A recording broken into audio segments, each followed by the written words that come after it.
Olá, um excelente dia para você, um feliz sábado. Um prazer estar na sua companhia nessa linda manhã. Agradecemos a você que está nos assistindo, compartilhando conosco o estudo da lição dessa semana. Para você que ainda não sabe, essa é a lição que nós estamos estudando. Esse é o tema do nosso trimestre, o livro dos Salmos. Nós estaremos compartilhando hoje a lição de número 4, que vem com o tema O Senhor ouve e liberta. Eu quero ter o prazer de apresentar a vocês, à minha direita, o meu amigo Caio. Caio, bom dia para Obrigado. você. Se apresente, por favor, de onde você é. Meu nome é Caio de Camargo, eu sou aqui da Igreja Central de Catanduva. E ao meu lado esquerdo, o meu amigo Nildo, de muitos anos. Nildo, por favor, se apresente, de onde você é. Meu nome é Nildo Farias, pertenço à Igreja do Cidade Jardim. É um prazer estar aqui nessa bancada hoje, pela primeira vez, muito grato. Certamente o prazer é todo nosso estar recebendo vocês dois O aqui. prazer é nosso. Inicialmente, gostaria de convidá-los a compartilhar de uma oração conosco. Nildo, você poderia orar para a gente? Oremos. Querido e amado Deus, muito obrigado, porque nós estamos neste momento para estudarmos a Tua Palavra. Eu peço que o Senhor abençoe cada um de nós, abençoa também os nossos amigos, irmãos que estão nos assistindo nesse dia. Dai a tua bênção, a tua paz, são bênçãos que eu te peço, em nome de Jesus. Amém. Amém. Senhor Jesus Cristo. O verso para memorizar dessa semana diz o seguinte: Clamam os justos, e o Senhor os escuta, e os livra de todas as suas angústias. Salmos 34, versículo 17. Caio, o Senhor ouve? Ele nos ouve? Com certeza, isso eu tenho aprendido muito nos últimos meses. Eu sou recém-batizado, né, Tiago? Você sabe. E ouve sim, a gente dobra o joelho e ele prontamente escuta as nossas orações. Nós vamos aprender ao longo da nossa lição que nos mais variados lugares. A lição cita, inclusive, que Deus nos ouve até no momento da sepultura, no Sheol, né? Como o nosso amigo Marco Billy gosta de falar as palavras, a terminologia técnica seria essa, Sheol. Sheol. Nildo, e o Senhor nos liberta? Nos liberta. Como é possível isso? Tiago, faz lembrar o povo de Israel, né? No Êxodo, né? E ao longo da lição, o salmista ainda vai falar sobre isso. Então, quando fala o Senhor ouve e liberta, faz eu lembrar do povo de Israel, que era o povo escravo, e clamaram o Senhor, e o Senhor o libertou eles. Então, o Senhor liberta, o Senhor ouve, o Senhor age. Né? A palavra ouvir, escutar, o Senhor agiu, o Senhor libertou. Interessante que o verbo original no texto, ele diz ouvir no sentido de dar atenção. Isso. Não simplesmente estar ouvindo o que a pessoa está dizendo, mas ouvir, dar atenção ao que a pessoa está dizendo. Né? E eu achei interessante no verso para memorizar o seguinte: clamam os justos e o Senhor os escuta. E aí eu queria que vocês dissessem para mim o seguinte: como é ouvir alguém que está longe? É possível você reconhecer com clareza alguém de quem você está distante? É possível? Vocês dois colocaram muito bem as nuances desse ouvir, né? A compreensão do que está sendo falado e a ação, o agir. E isso deixa bem claro uma noção elementar de Deus. Ele é vivo, ele é um ser vivo, né? Então, conforme nós levamos a ele as nossas expectativas, as nossas necessidades, ele com certeza vai atender porque ele está ao nosso lado, vivo, como nós aqui na mesa, ele muito provavelmente esteja aqui conosco. Um ponto importante, Tiago, é que entendermos, como você perguntou, se Deus ouvir, para Deus não há distância, né? Sim. Para Deus, nós somos limitados em falar, né? Por mais alto que muitas vezes a gente fala, mas dependendo da distância que a pessoa está, não escuta. Né? E a gente também não escuta, dependendo da distância que vamos ouvir alguém. Agora, Deus, ele nos ouve de qualquer lugar. Não importa a distância. Não né? importa a distância. Não importa a distância. Não importa a distância. A lição de sábado ela vem declarando para a gente que o Senhor, apesar de estar entronizado no seu trono, que é um trono físico, é um lugar físico no nosso universo, apesar de estar nesse trono físico, ele é capaz de nos ouvir a essa distância astronômica. E nós é que devemos apurar os nossos ouvidos e nos aproximar de Deus através do relacionamento diário para que nós consigamos identificar e ouvir a voz dele, não é mesmo? Esse relacionamento diário seria congregar na igreja, orar. Lembra de mais algum detalhe, Thiago?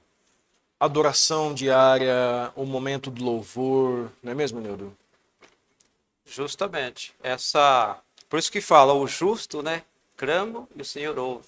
Exatamente. Então, para a gente ouvir a voz de Deus, é estar em adoração. Justamente por estar em adoração, a gente pode ouvir a voz de Deus. É como o salmista fala, né? Nós somos ovelhas. E fala que as ovelhas ouvem a voz do seu pastor, o escuta, né? E obedece. Exato. E a lição ainda comenta aqui no final do dia de sábado que nós devemos lembrar que a resposta adequada à proximidade do Senhor consiste em uma vida de fé nele e obediência aos seus mandamentos. Ele não aceitará nada menos que essa fé e obediência, conforme a história de Israel muitas vezes revelou. É mesmo, Caio? Exato. A história de Israel é um grande exemplo de libertação, como o Nildo aqui mencionou. O Tiago, aqui fala fé e obediência. Deus, ele pede da gente pouco, né? Pouco. Ele pede fé e obediência. A Bíblia fala que sem fé é impossível agradar a Deus. E sem obediência também. Então ele pede, obedeça e tenha fé.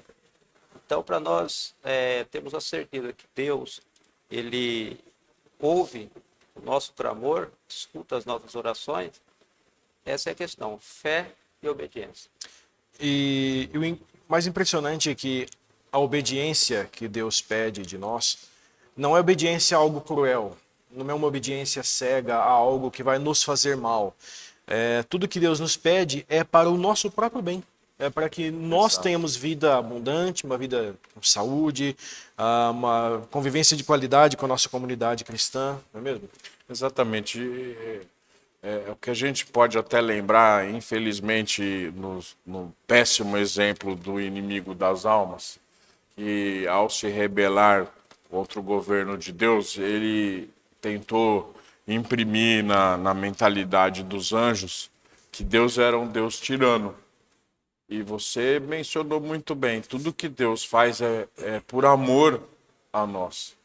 E para que nós também sintamos este amor. Então não tem nada de tirania, nada de difícil para a gente obedecer. Quando a gente verdadeiramente conhece a palavra e ama um ser que deu o seu próprio filho para morrer por nós, por amor, né? E é muito mais fácil reconhecer as palavras de um Deus que você conhece. É muito mais fácil reconhecer a voz do Caio, que temos convivência aqui na igreja. É muito fácil reconhecer a voz do Nildo, que nos conhecemos há muitos anos. E é muito mais fácil você reconhecer a vontade e a voz de Deus se você passar tempo com Ele. Passando tempo de qualidade com Deus, é muito mais fácil você aprender quais são os seus desejos, as suas vontades, os seus motivos também. Exatamente. Evoluindo então e avançando no nosso estudo, a lição de domingo, meus ossos não te foram encobertos. O que vocês podem dizer sobre o Salmo 139? Eu vejo aqui que nesse Salmo 139, Tiago, eu entendo aqui que Deus, ele está em toda parte, está em todo lugar. Então, ele está na forma de agir, né, na nossa forma de agir, na nossa forma de pensar. Deus, ele é o conhecedor de todas as coisas. Agora, você imagine só, um Deus libertador, protetor, que conhece todas as coisas, está em todo lugar. Imagina a proteção que nós não temos. É interessante isso, né? Nós estamos protegidos por um Deus que sabe todas as coisas. Se nós for para trazer para o nosso mundo, nós estamos seguros, nós temos uma segurança. Você vê essas pessoas famosas que andam com segurança, com escolta. Agora você imagina você ter um conhecedor de todas as coisas, está seguro, Deus que conhece tudo, né? Conhecedor de todas as coisas, logo ele sabe de tudo de nós. Sim, De tudo de nós. precisamente. Lendo o Salmo 139, nós vemos que ele é dividido em mais ou menos 3 partes. Ele tem algumas partes bem definidas. Na primeira parte, nós podemos identificar as palavras do salmista quanto ao poder de Deus, o quão poderoso Deus é. Por exemplo, aqui no versículo 2, sabes quando me assento e quando me levanto, e de longe vê os meus pensamentos, esquadrinha o meu andar, o meu deitar. Ele fala do poder e da onisciência de Deus quanto às minhas ações, às nossas ações, o que acontece no nosso dia a dia, nas nossas vidas. Numa segunda parte, ele também mostra para a gente a onisciência e a percepção de Deus e o quão ciente ele está das nossas necessidades. O quanto isso pode nos afetar e de tudo que está ao nosso redor, né? E na parte mais adiante do capítulo, o salmista deixa bem claro que a bondade de Deus não tem limite. A bondade de Deus é constante e não tem limite. Por exemplo, aqui no versículo 17, que preciosos para mim, ó Deus, são os teus pensamentos, e como é grande a soma deles. Então, os pensamentos de Deus condicionados à necessidade humana. É incrível que um rei soberano, um rei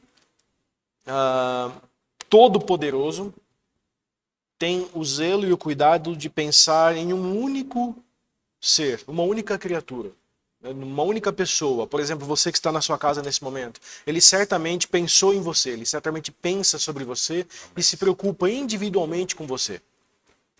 Com certeza. Ele não só criou o universo, como ele sustenta o universo todo, né? Sabe, vou repetir, sabe tudo sobre nós e está sempre pronto a nos restaurar, né? Deus, ele nos conhece mais do que nós mesmos.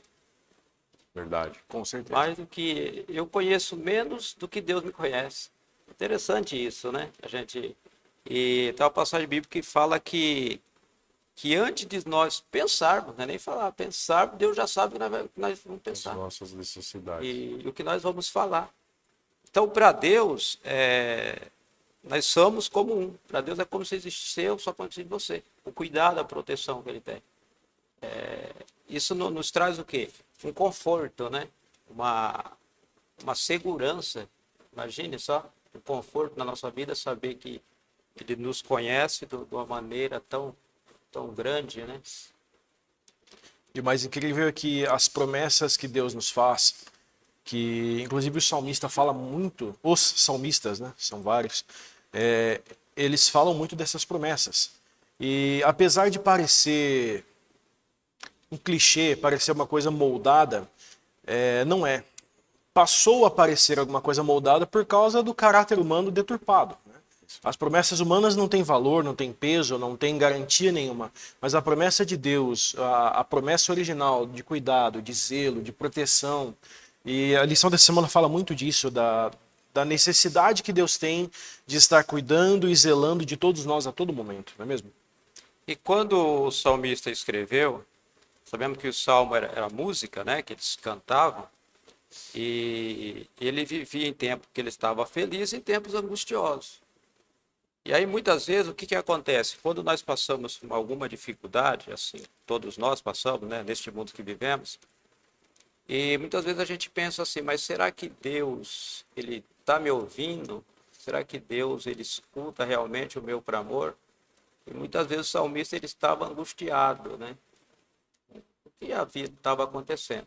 Mas só que aí ele falou, mesmo na angústia, mesmo no sofrimento, ele sabia que Deus sabia de tudo e que Deus sabia a forma certa de agir na vida dele. E é assim que deve ser, né, na nossa vida, né? Você que está nos assistindo, né, não importa a dificuldade que está passando, a angústia que está passando, saiba que tem um Deus que conhece a sua vida mais do que você mesmo. Ô Caio, e nós vemos aqui no versículo 8, no versículo 8 do Salmo 139. Se subo aos céus, lá estás. Se faço a minha cama no mais profundo abismo, que é o Sheol, que nós comentamos agora há pouco, lá estás também. Que tipo de abismo pode ser esse na nossa vida, no nosso dia a dia de hoje? Onde pode ser esse abismo por onde nós podemos estar tentando fugir de Deus? Nos dias atuais, eu acho que não nos faltam armadilhas, né? Com certeza. O mundo relatado aqui na época dos Salmos era um mundo mais simples, um mundo onde as pessoas basicamente viviam de agricultura, havia poucos estímulos negativos, né? Hoje a gente não vai citar assim nenhum em específico para não melindrar as pessoas que às vezes gostam de uma internet, enfim. Mas hoje as complicações da vida já nos afastam de Deus se nós não tivermos um cuidado todo especial. Porque Deus já se manifesta neste cuidado que Ele tem conosco, né? Basta que nós analisemos o nosso dia, nós vamos, com certeza, vamos nos deparar com muitas formas de proteção. Mesmo quando a pessoa está afastada de Deus, como eu fui muito tempo afastado e tive a nítida sensação de que Deus nunca me abandonou. Eu sim, momentos da minha vida, não foram poucos que eu abandonei, tentei abandonar, mas jamais fui abandonado por Ele. Em momento algum. Nildos, você conhece alguém que já tentou se esconder da presença de Deus? Sim, conheço várias pessoas que tentou de esconder da presença de Deus. E é possível? Não, Não dá, né? não dá. As pessoas pensam que se esconde, né, da presença de Deus, mas não conseguem se esconder. Se a gente voltar um pouco nas histórias, a gente vê Jonas, né, que tentou se esconder, não conseguiu, né, por onde que ele foi, Deus tinha um propósito na vida dele e o encontrou, né? Não é que encontrou porque Deus procurou, porque Deus sabia. Então, tentar esconder da presença de Deus não dá certo. Não dá certo. Não dá certo. A gente pode até tentar, mas não consegue. E a Bíblia deixa claro que Deus, ele não só acendeu ali o pavio do universo e voltou para casa, né? Ele criou o universo, ele habilitou a vida, possibilitou a vida no nosso planeta e zela por ela constantemente desde que ele iniciou tudo isso. Então, o Senhor cuida e zela da humanidade de forma constante, desde que ele planejou a criação da humanidade. Certo. Vamos avançar para a Constante lição e de... incansável, né, Tiago? Incansavelmente, né? Incansavelmente. Lição de segunda-feira, a garantia do cuidado divino. A lição ela começa já colocando um desafio para a gente, né? Tentando definir como Deus se envolve com a nossa vida. Tem vários salmos, vários textos que nós lemos durante essa semana e eu achei interessante que todos eles vêm com uma ação e uma consequência. Todos os textos descritos no começo dessa lição, eles vêm com uma ação e uma consequência. Esperei no meu Senhor e ele se inclinou. Invoca-me na angústia, eu livrarei. Confia no Senhor e ele te sustentará. O clamor e o zelo. Então, todos esses textos, nós temos a nítida noção de que, apesar de termos um Deus que está pronto para nos atender, o primeiro passo deve ser nosso. Seja ter paciência, seja agir de alguma forma, seja orar um pouco mais, seja clamar uma vez mais.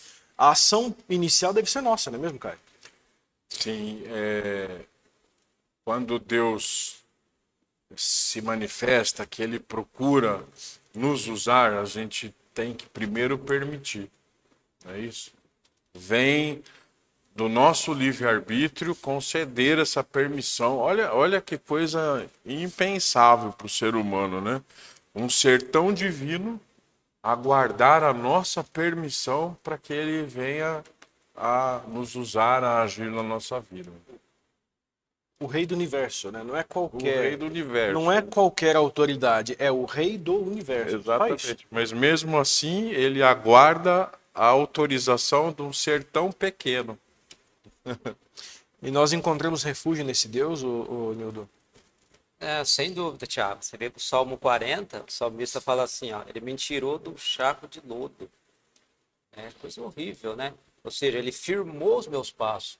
Aqui vê que o salmista, ele estava caído. Ele estava no fundo do poço, né? Como usamos muito essa expressão, a pessoa está no fundo do poço. E ele fala, ele tirou eu de lá, tirou daquela lama, daquele lodo, firmou os meus passos. Ele fala, ó, pôs um novo cântico na minha boca. Ou seja, houve uma restauração ali na vida do salmista. Então, aquele Deus que libertou é o Deus que dá garantia, os cuidados divinos. Se a pessoa, se Deus libertar e deixasse, né, assim, por aí, sem nenhuma proteção, mas não. O Deus, ele garantiu, né, a proteção dele, os cuidados divinos.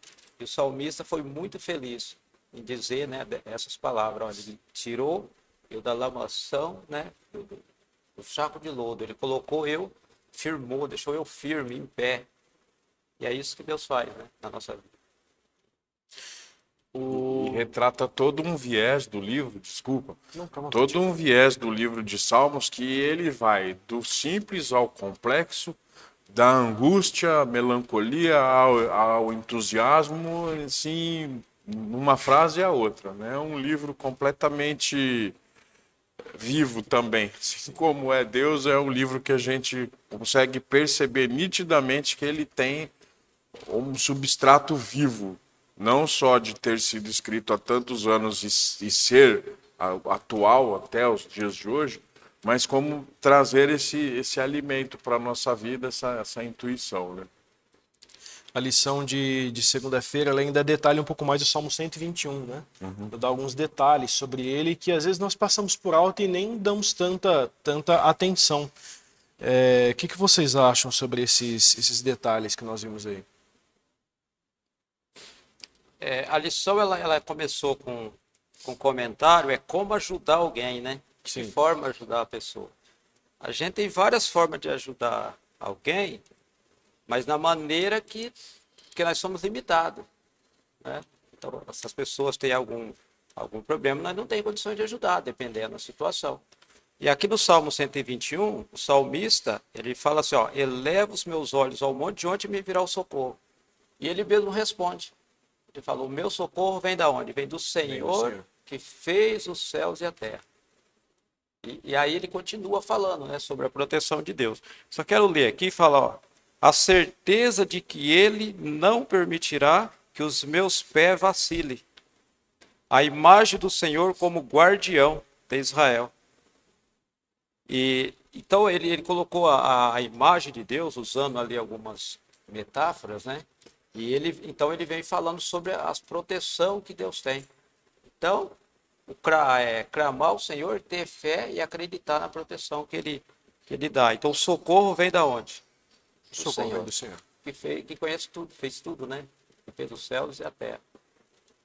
Mas um ponto crucial que eu queria levar aos colegas para que a gente não esquecesse é que o Salmo 121 ele celebra esse poder do Criador nas nossas vidas, mas esse poder vai se manifestar de maneira incomparável na vida do indivíduo fiel. Não é verdade? O indivíduo fiel e vai conseguir se beneficiar, não sei se é esse bem o termo, mas vai conseguir desfrutar de todo esse poder criador. Tem um grande amigo nosso aqui da Igreja Central, que você certamente já ouviu ele falando aqui algumas vezes, que é o Jaime. Jaime. O Jaime Figueiredo ele tem uma analogia que eu acho uma das mais incríveis que eu já ouvi na minha vida. Se você clamar ao Senhor e buscar a sua bênção com uma canequinha igual a essa, você vai trazer essa canequinha cheia. Se você for ao Senhor clamar ao Senhor e buscá-lo com um caminhão-pipa, você vai trazer esse caminhão-pipa cheio de bênçãos. Se você for ao Senhor, clamar ao Senhor e for até Ele com um reservatório gigantesco, você vai encher o seu reservatório. Então, não é o que Deus pode te oferecer, mas o quanto você vai buscar. O quanto você está querendo, o quanto você está buscando. Né? Aliás, inclusive um grande abraço para o nosso amigo Jaime, que nós amamos demais. Abraço, Jair. Nildo, ainda falando sobre o Salmo 121, nós vemos aqui que, aliás, não só no Salmo 121, no todo o livro dos Salmos, o salmista ele tem sempre um grande clamor, uma grande urgência. Parece que a vida dele está entrando em colapso a qualquer minuto, a qualquer segundo, né? Se nós analisarmos que o rei Davi foi o autor de quase metade dos Salmos, né? 155, se não me engano, se não me falha a memória, 73 foram escritos pelo rei Davi. Não é só ele o autor, vocês sabem, né? O Salomão também escreveu, Moisés, Asaf, né? Outros autores. Mas o rei Davi, se nós analisarmos o contexto da vida dele, ele foi uma pessoa que adulterou, que foi até ao limite de mandar assassinar o marido da Batseba, né, o Urias.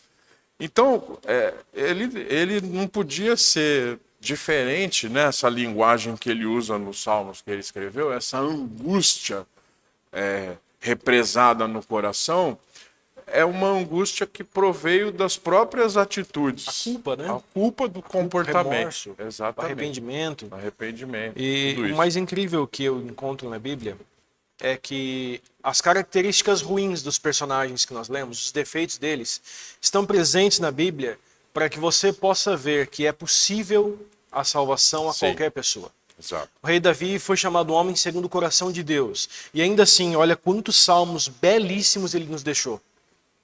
Mesmo sendo um grande pecador, olha quantos salmos belos ele nos deixou. Quantos ensinamentos, até algumas profecias, até algumas coisas que ainda viriam a acontecer estão presentes nos seus salmos, nas histórias que ele nos deixou.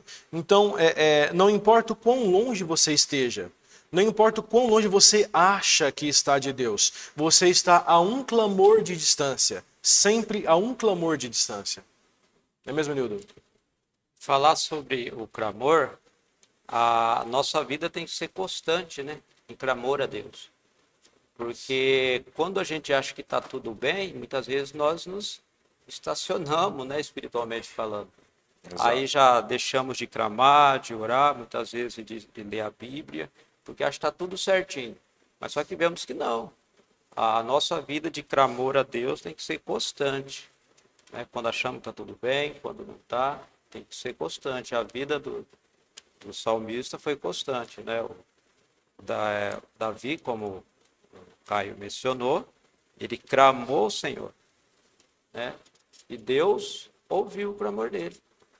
Então, mas tá tudo certo, né? Tá tudo bem, a vida tudo em paz, a família... Não, aí não preciso, não. O clamor a Deus tem que ser constante, pedir a proteção de Deus. Partindo do princípio que nós sabemos que temos cuidado divino constante, nós podemos afirmar que o Senhor é refúgio na adversidade? Nos momentos de adversidade, podemos buscar a Deus se Ele é garantia de seguro? Acho que são os melhores momentos, né, que a gente tem para se refugiar às asas do Onipotente. Eu gostaria de frisar aqui, o Salmo 121 traz aqui palavras metafóricas, né? De certeza, imagem do Senhor guardião de Israel, figura do Senhor como sombra à sua direita, presença de Deus, a proteção, enfim. Todas essas figuras de linguagem nos mostram que é no ambiente hostil que Deus vai se fazer mais presente na nossa vida. O Nildo mencionou muito bem, quando está tudo confortável, a gente vai até esquecer. Mas o melhor momento para que a gente traga a Deus ali, não para ficar de passageiro na nossa vida, mas para dirigir o carro da nossa vida, é quando o ambiente não está favorável. É aí que nós vamos perceber como que é poder se achegar abaixo das asas do Onipotente.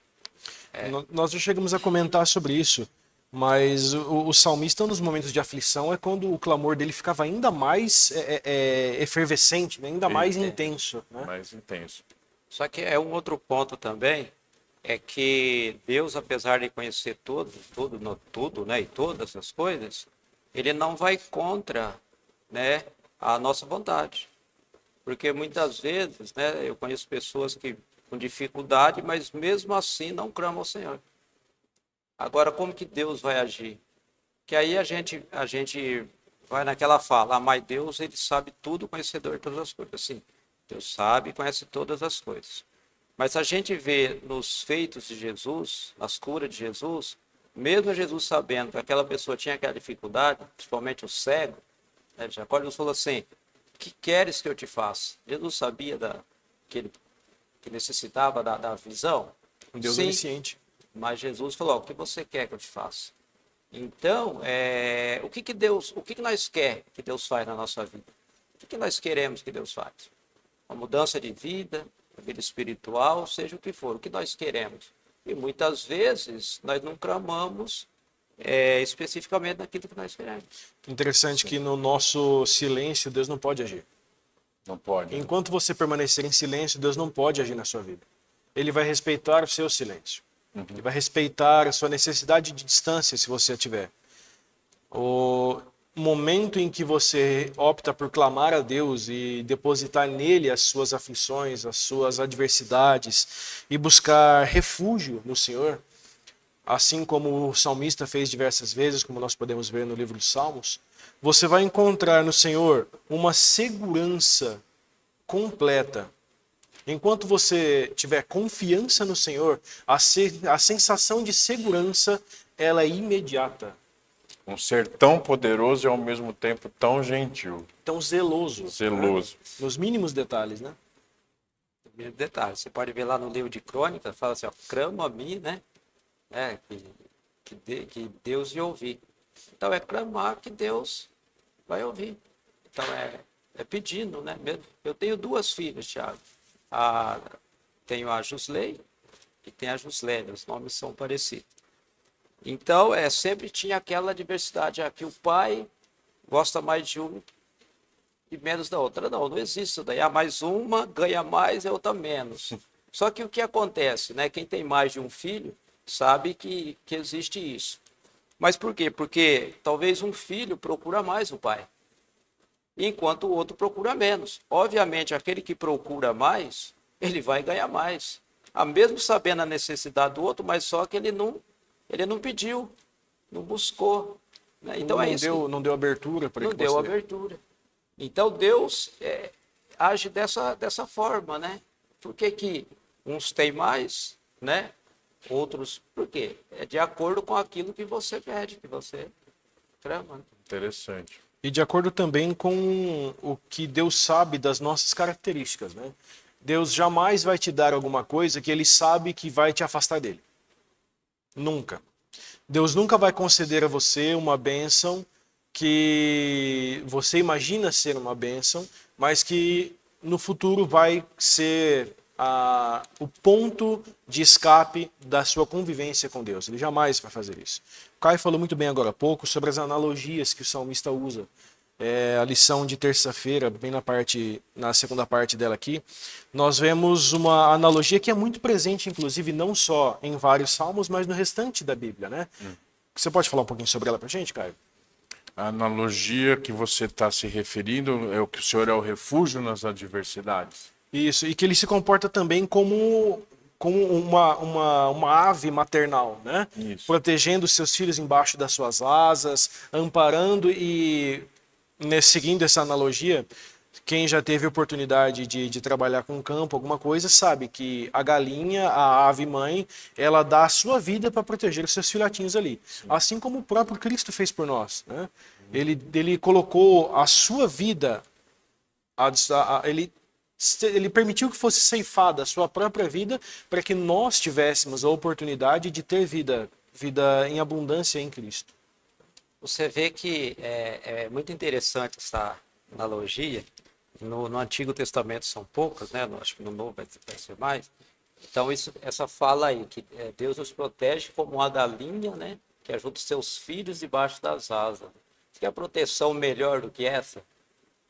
É verdade? Em algumas analogias, a Bíblia usa também a águia, né?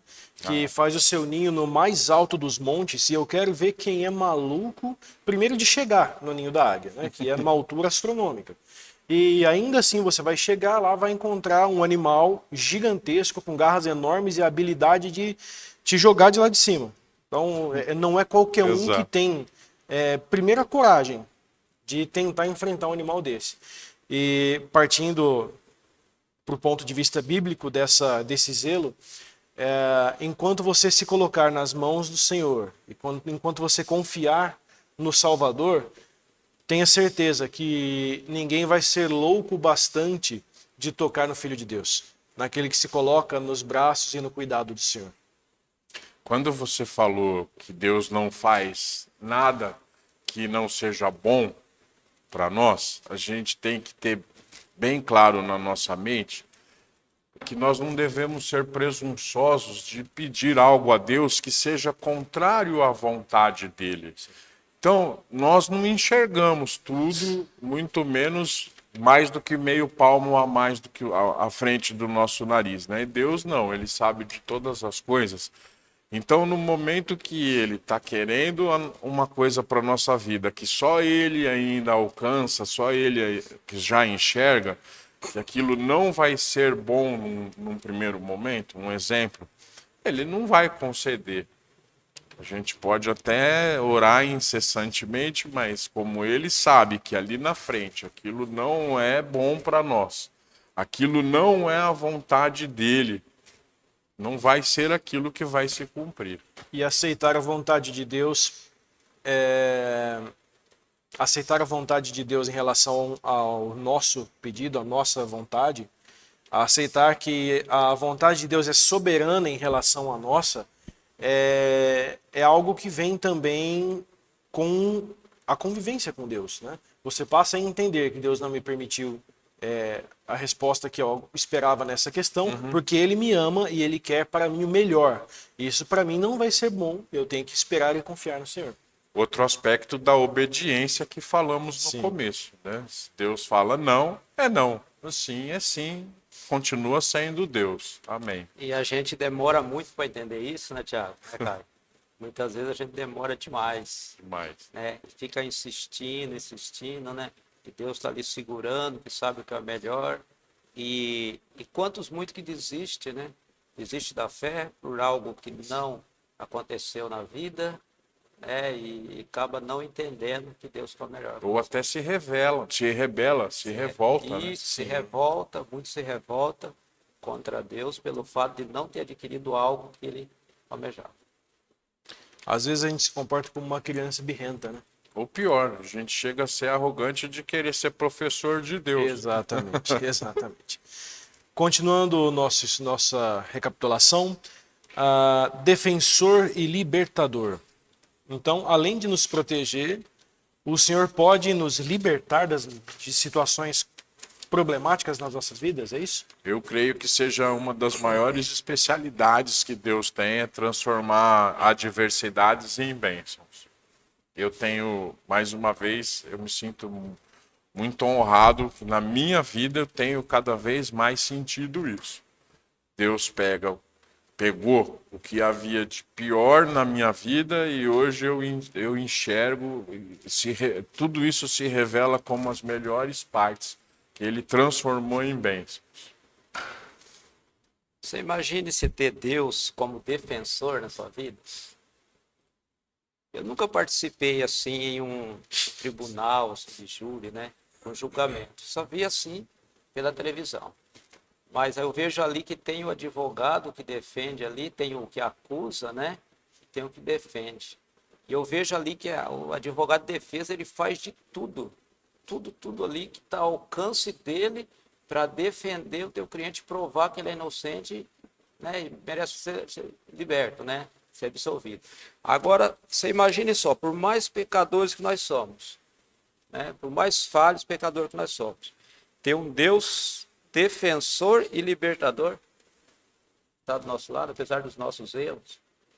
Imagine que você pede perdão, né? Você pede perdão a Deus e Jesus está do lado ali e fala, olha, eu morri por ele, não importa o que ele fez, arrependeu. A lição comenta também o êxodo, né? A saída dos hebreus que estavam cativos no Egito e que foram conduzidos de forma maravilhosa pelas mãos de Deus através do deserto e até a terra prometida de Canaã. Um Deus capaz de fazer tudo isso, e inclusive uma história que se tornou poesia no Salmo 114, que foi descrita de forma tão milagrosa e tão incrível por Paulo em Coríntios 10. Que lição espiritual que nós podemos tirar disso? Não só da história, mas da motivação de Deus. O que nós podemos tirar da história disso? Eu, pessoalmente, eu tirei uma única frase. O crente não tem nada a temer. Nada. Como o Nildo falou, Deus é o nosso advogado, né? O advogado, ele é o maior, a figura do advogado aqui que Deus representa nesse salmo, ele é o maior, vamos dizer assim, batalhador pelos direitos do defendido, né? Ele vai lutar pela preservação dos direitos do indivíduo. Deus faz muito isso na nossa vida. Eu tenho direito à vida, mas um sujeito está querendo eliminar a minha vida. Deus vai lá e nos defende. As pessoas têm direito à alimentação. A gente sabe que em países como o nosso, que o abismo social é enorme, Deus está sempre lá para fazer uso do seu poder e atender às necessidades das pessoas. Fome, doenças, etc. Então, essa frase da lição aqui, para mim, marcou, ficou gravado no meu coração. O crente não tem nada a temer, né? Quando Deus está ao seu lado. Salmo 114 é uma analogia meio... parece até meio que uma fábula, né? De como a natureza se comporta frente à intervenção de Deus para salvar e proteger um dos seus filhos. Nós vemos também que os montes se abalam, as montanhas abrem caminho, se for necessário os mares, e toda a natureza se dobra e treme na presença de Deus, e teme a presença de Deus. A pergunta que fica é, nós devemos temer a Deus de que forma? O temor aqui ele está relacionado ao medo? É medo de Deus que nós devemos ter? Não, não é um temer aterrorizador, né? É um temer de adoração, um reconhecimento de adoração, não é verdade? Justamente, um respeito, né? O respeito que você tem com o Criador. Os montes eles se mexem porque eles sabem quem é o seu Criador, né? Os mares eles dão ouvido porque eles sabem quem é o seu Criador. O temor aqui descrito nesse texto, ele não tá, o temor e o tremor, né? Não está ligado a medo, a pavor, não. Está ligado à obediência, né? Quando o pai da gente fala de forma firme, nós obedecemos, porque nós sabemos que ele é o nosso pai. E quando Deus nos fala, nós tememos, não de forma amedrontada, mas tememos porque sabemos que aquilo é o zelo do meu Pai, é o zelo do meu Criador. E de onde vem, até onde, até mesmo de que local pode estar vindo esse zelo e esse cuidado? Nós vemos aqui na lição de quinta que até mesmo de dentro do santuário, onde se encontra o nosso Salvador, até mesmo de lá, ele continua cuidando e zelando de nós, é isso? Justamente, você vê que Deus, ele usou tudo, né? Aqui o salmista, ele fala que Deus, ele usou o quê? Até o santuário, dentro do santuário. O que era o santuário, né? Era o lugar, né? Que tinha a presença de Deus ali. E o salmista, ele usa até mesmo dentro do santuário, né? A presença de Deus está em favor de cada um de nós. A estrutura do santuário, outro dia eu estava estudando e também fiquei muito impressionado como tudo é perfeito aos olhos de Deus e ele fez questão de deixar tudo perfeito na Bíblia, né? O serviço do santuário, toda aquela estrutura, nada mais era do que trazendo para os dias de hoje Prévia, né? uma prévia, né? No cinema eles usam, vou te dar trailer, né? É o trailer. o que representava o santuário? É a libertação, a salvação que viria com Jesus Cristo. Muitos anos depois. Né? E assim como o santuário apontava para o sacrifício de Cristo na cruz, o santuário hoje, o santuário celestial, de onde Cristo nos protege e nos ampara, ele tem como significado a nossa salvação futura, né? A vinda de Cristo. Todas as ações de Deus estão conectadas e todas elas estão diretamente ligadas à vontade que Deus tem de te salvar, de me salvar, de salvar o Nildo, Caio, e só depende da sua vontade, né? O salmista deixa claro que isso só acontece a partir do momento que você clamar. Antes que você clame, o Senhor já sabe da sua necessidade, mas Ele precisa que você clame, que você permita que Ele venha a agir na sua vida de forma direta e constante. Eu lembrei, Tiago, do termo que eu queria mencionar de vocês, da moçada, que é o spoiler. O santuário nada mais é do que o spoiler que a salvação viria por Jesus Cristo. E era o refúgio que eles tinham. Era o refúgio, O refúgio que eles tinham. O salmista, ele usou muito bem aqui. Ele usou todos os refúgios que Deus usa para proteção do povo. Usou a natureza. Se permite, Tiago, aqui ele fala, né, comentar só um pouquinho, ele fala do monte de Sião, o Deus de Jacó, né? E ele fala até dos cultos, né, que havia no tabernáculo. Então, tudo isso que existia, o salmista usou aqui para mostrar a proteção de Deus, o auxílio que nós temos de Deus. Essas figuras de linguagem são simples porque era o que eles tinham, né? Calor, asa, refúgio, águia. Se nós fôssemos escrever a Bíblia uma linguagem mais atualizada, mais atual, a gente falaria que a internet se calaria, né? Nós usaríamos outros termos, outras expressões, mas o que fica, né? O que fica bem claro em todos os momentos é que Deus é soberano. E isso torna a Bíblia, isso confirma que a Bíblia é atemporal. Atemporal. Porque essas analogias que o salmista usa e que os outros escritores da Bíblia usam, eram presentes na rotina do dia a dia deles e ainda são presentes no nosso dia a dia. Nós ainda temos contato com as mesmas analogias e com as mesmas figuras de linguagem no nosso dia a dia. Óbvio que algumas delas se atualizaram, algumas se perderam, se modificaram, mas todas elas continuam sendo verdades constantes no nosso dia a dia. Exato. Justamente. E o Salmo, o salmista, o Salmo 27, ele fala assim, ó, ainda que o meu pai e minha mãe me abandonar, o Senhor me acolherá. Então é um Deus acolhedor, né? Também. Então ele ia usando, né?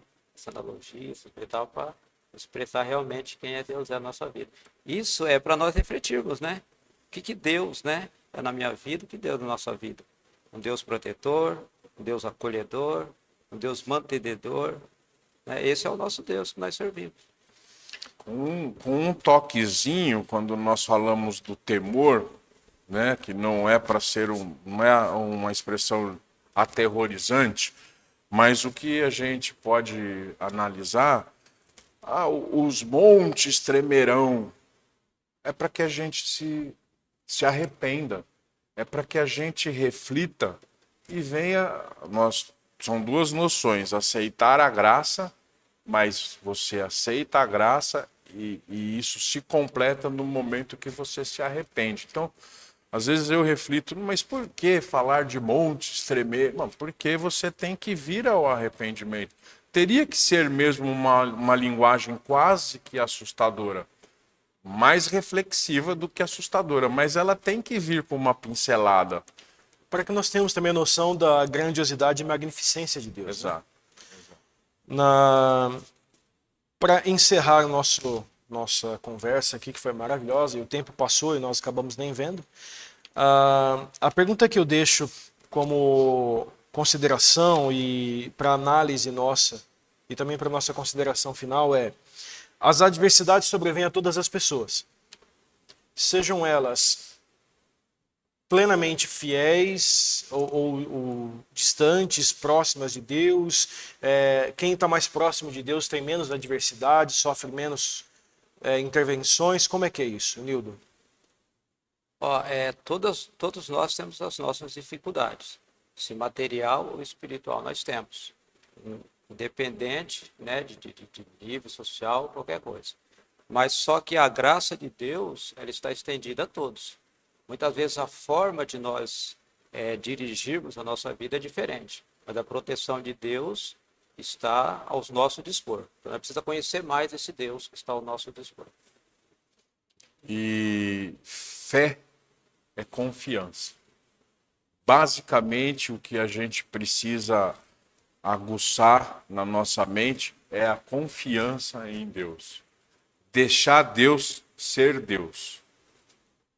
Nós agradecemos você que está nos assistindo. Obrigado por ter passado esse tempo conosco. Estamos muito satisfeitos de ter a oportunidade de estar aí com você, mesmo que de forma distante, compartilhando com você o conhecimento dessa manhã. Nildo, suas considerações finais e obrigado por estar aqui com a gente nessa manhã. Obrigado pelo seu desprendimento e pelo conhecimento que você compartilhou conosco. Suas considerações? Eu que agradeço, Tiago.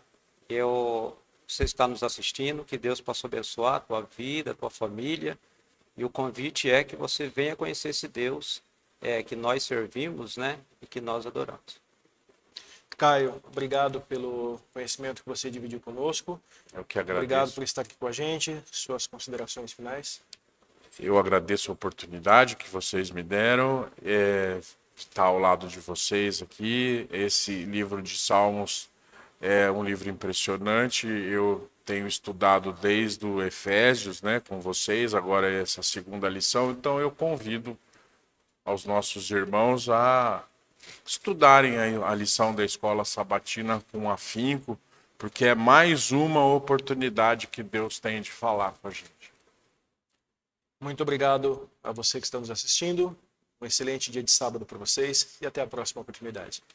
Caio, você pode encerrar com uma oração para a gente? Claro. Senhor, meu Deus, Criador de todo o universo e que também o sustenta, eu te peço com humildade diante do seu trono de glória e graça que o Senhor estenda as suas bênçãos para todas as pessoas que estão nos assistindo nesse momento, para todos os nossos irmãos da Igreja Adventista de Catanduva, do estado de São Paulo, do Brasil e do mundo, Pai. Que o Senhor estenda a sua graça para todas as pessoas que ainda não ouviram a sua palavra, mas que com humildade nós faremos o nosso trabalho missionário e a sua palavra chegará a todos eles. Em nome do Senhor Jesus Cristo. Amém. Amém.